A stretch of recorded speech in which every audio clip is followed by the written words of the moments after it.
9th का mathematics का chapter number 3 number system के एक्सरसाइज 3.3 एडवांस जो सिलेबस आए गोयल प्रकाशन का वो लेकर आई हूँ। ठीक है, इसमें हम सबसे पहले बेसिक कॉन्सेप्ट करते हैं कि कम्यूटेटिव प्रॉपर्टी होती क्या है और एसोसिएटिव प्रॉपर्टी होती क्या है। ठीक है, तो चलिए शुरू करते हैं। सबसे पहला है कि कम्यूटेटिव प्रॉपर्टी क्या होती है under addition. Commutative property addition की।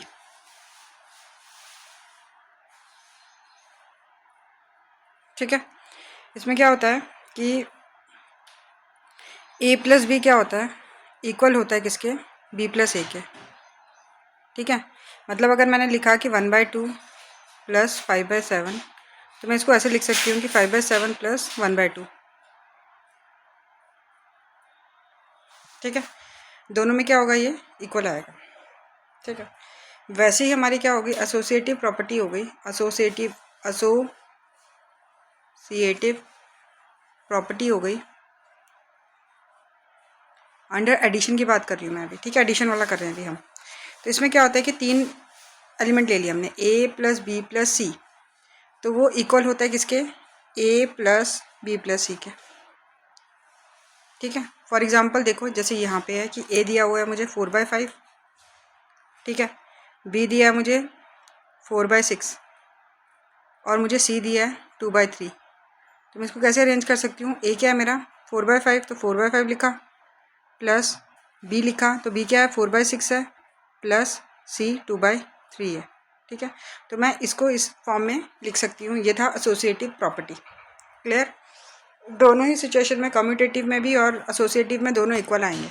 ठीक है, ये एडिशन का है। ठीक है, तो चलो पहला क्वेश्चन करते हैं। बोला है कि फिलिंग द ब्लैंक्स। ठीक है, अब फर्स्ट क्वेश्चन में क्या दिया है, 4/5 plus 7/-8 is equal to 7/-8 plus this. ठीक है, करने को तो हम ऐसे कर सकते हैं कि यहाँ पे 4 ये है a है और ये b है, तो यहाँ पे आगे b, तो यहाँ पे क्या आएगा, a आएगा। ठीक है, ये भी कौन सी प्रॉपर्टी होगी, कम्यूटेटिव प्रॉपर्टी ऑफ एडिशन हो गई। तो यहाँ पे क्या आ जाएगा, यहाँ पे क्या आएगा, a आएगा। ये क्या है हमारा 4/5 है, तो यहाँ पे क्या आ जाएगा 4/5 आ जाएगा। ठीक है, तो लिखना है कि कम्यूटेटिव प्रॉपर्टी ऑफ एडिशन है ये। ठीक है, क्लियर हुआ। चलो सेकंड पे देखो। सेकंड पे आपको क्या दिख रही है, एसोसिएटिव प्रॉपर्टी दिख रही है ना। यहाँ पे क्या लिखा है, a प्लस बी प्लस सी। ठीक है, यहाँ पे सॉरी क्वेश्चन में कुछ गड़बड़ कर दिया मैंने, यहाँ पे प्लस नहीं इक्वल का साइन है। ठीक है, इक्वल टू यहाँ पे आ जाएगा a प्लस बी प्लस सी। देखो a कितना है हमारा 5/7, यहाँ पे भी कितना है 5/7, b कितना है 4/-8, यहाँ पे b क्या है 4/-8, तो यहाँ पे c कितना है 3/2, यहाँ पे c नहीं है तो यहाँ पे क्या आ जाएगा 3/2 आ जाएगा। ठीक है, तो यहाँ पे क्या हो गई, एसोसिएटिव प्रॉपर्टी ऑफ एडिशन आ जाएगा इसका आंसर। ठीक है, चलिए थर्ड पे चलते हैं। थर्ड पे क्या है देखो, अब इसमें क्या है कि यहाँ पे 5/-4 है, मतलब इसको a मान लो, और यहाँ पे भी हमें रिजल्ट में भी क्या मिला, a ही मिला। तो a में क्या प्लस करेंगे, a आएगा। सिंपल सी बात है, 0। a में 0 प्लस करेंगे तो क्या आएगा, a ही आएगा। तो यहाँ पे क्या हो जाएगा, 0 हो जाएगा, और इसको हम क्या बोलते हैं, आइडेंटिटी प्रॉपर्टी ऑफ एडिशन। ठीक है, मतलब कि अगर 0 को हम ऐड करेंगे तो जो नंबर होगा वो अनचेंज होगा। ठीक है, तो क्या लिखनी है, आइडेंटिटी प्रॉपर्टी ऑफ एडिशन। ठीक है, ठीक है, चलो नेक्स्ट पे जाओ। नेक्स्ट पे या फोर्थ पे क्या बोला हुआ है कि ये देखो, आपको यहाँ पे देखो, ये a है, ये b है।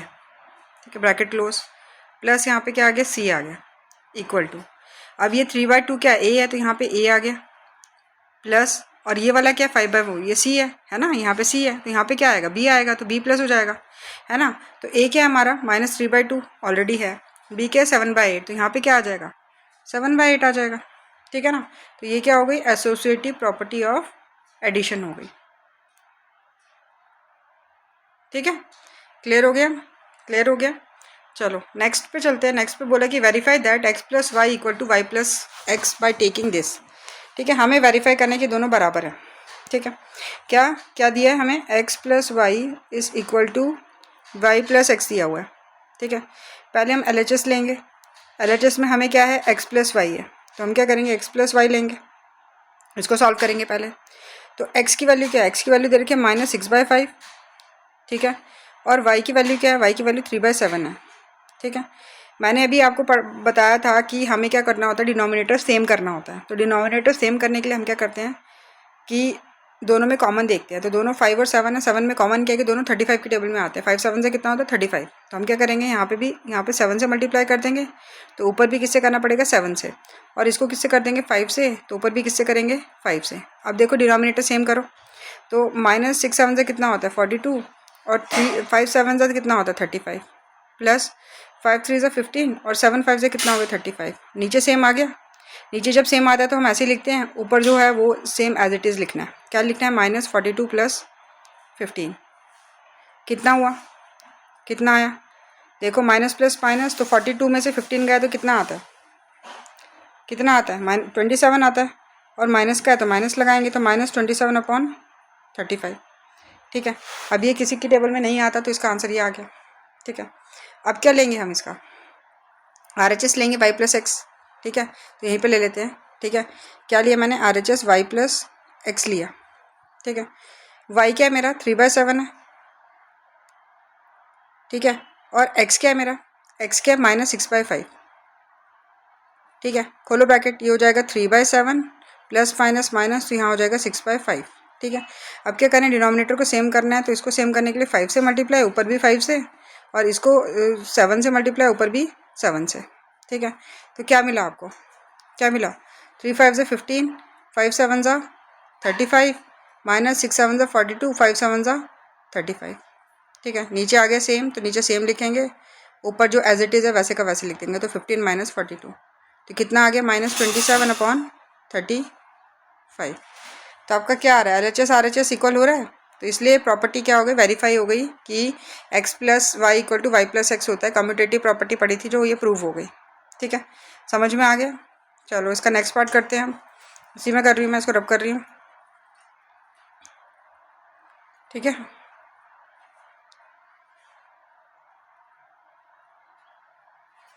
सेकेंड पार्ट क्या दे रखा है, तो x = 11/13 और y = 12/26 दिया हुआ है।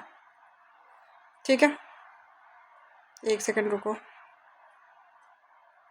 ये थर्ड पार्ट है शायद, सेकंड पार्ट, एक मिनट वेट करना, क्वेश्चन देखती हूँ मैं। हाँ, ये थर्ड पार्ट है। तो हमें सेकंड पार्ट क्या दिया हुआ है, सेकंड पार्ट दिया है x = क्या दे रखा है 2/3, और y क्या दिया हुआ है, 5/6 दिया हुआ है। पहले हम सेकंड पार्ट करते हैं, इसको मैं रब कर देती हूँ। ठीक है, तो LHS क्या है मेरा, LHS क्या है मेरा, x + y है।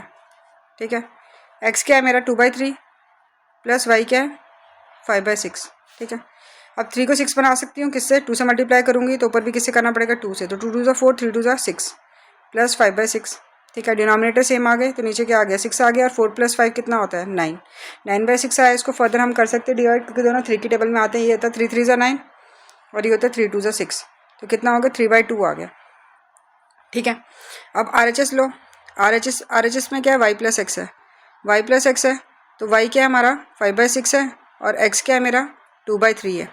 ठीक है, अब इसको भी मैं 6 बना सकती हूँ, 2 से मल्टीप्लाई करूँगी, और इसको भी 2 से, तो ये हो जाएगा 5/6, और ये हो जाएगा 2 2 4, 3 2 कितना हो गया 6 हो गया, नीचे 6 आ गया, 5 + 4 कितना होता है 9, दोनों इक्वल आ गए।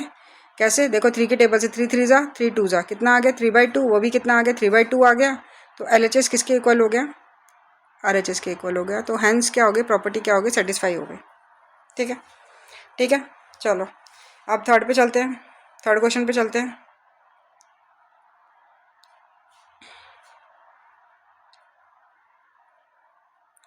थर्ड वाला क्या है पार्ट आपका, कि x आपको दिया हुआ है 11/13, और y आपको दे रखा है 12/26।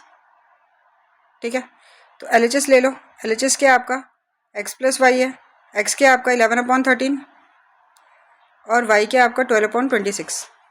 ठीक है, डिनोमिनेटर हमें क्या करना है, सेम करना है। 26 हम बना सकते हैं, 13 को अगर 2 से मल्टीप्लाई करेंगे तो 26 हो जाएगा, तो ऊपर भी किससे करना पड़ता है 2 से, सेम नंबर से करना होता है। तो 11 2 22, 13 2 कितना होगा 26, और यहाँ पे 12/26 आ गया। ठीक है, डिनोमिनेटर सेम आ गया, तो यहाँ पे क्या आ जाएगा, यहाँ पे क्या आ जाएगा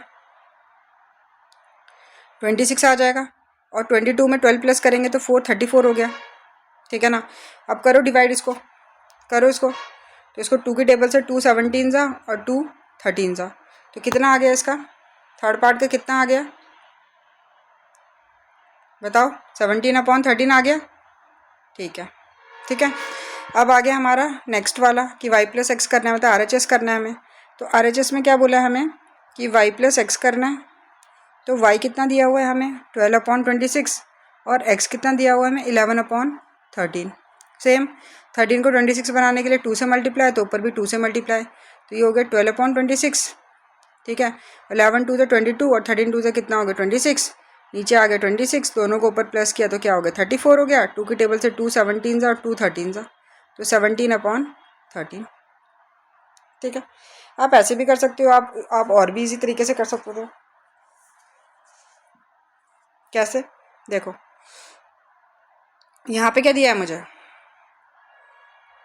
y मेरे को 12/26 दिया ना, तो मैं इसको और भी कट कर सकती थी, 2 6 2 13। तो यहाँ पे भी मेरा डायरेक्ट क्या हो रहे थे, डिनोमिनेटर सेम आ रहे थे। तो यहाँ पे अगर डिनोमिनेटर सेम आ रहे थे तो मैं इसको ऐसे भी कर सकती हूँ कि x की जगह 11/13 और y की जगह 6/13 कर सकती थी, तो डायरेक्ट हो जाता है ये। तो 11 को 6 से प्लस किया तो कितना हो गया 17/13 हो गया। ठीक है, तो हम ऐसे भी कर सकते हैं, ये भी गलत नहीं होगा। ठीक है, तो आज मैं यहीं तक करवाऊंगी फर्स्ट और सेकंड क्वेश्चन। तो नेक्स्ट क्लास में मैं बाकी के क्वेश्चंस लेकर आऊँगी, थर्ड फोर्थ फिफ्थ। अगर अच्छा लगा होगा तो लाइक शेयर सब्सक्राइब ज़रूर करना। Thank you.